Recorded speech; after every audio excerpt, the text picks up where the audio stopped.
সুপ্রভাত। আজ আমি বলবো নবজাতক শিশুর গোসলের সঠিক নিয়ম সম্পর্কে। নবজাতকের ত্বক খুবই সংবেদনশীল। ভুলভাবে গোসল করালে ত্বক শুষ্ক এবং সংক্রমণ হতে পারে। প্রথমে সব জিনিসপত্র প্রস্তুত রাখুন। টাওয়েল, বেবি সাবান, গরম পানি।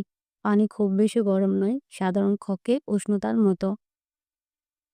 আপনি চাইলে পানি হাত দিয়ে পরীক্ষা করে দিতে পারেন। এক হাত দিয়ে শিশুকে আলতো করে ধরুন।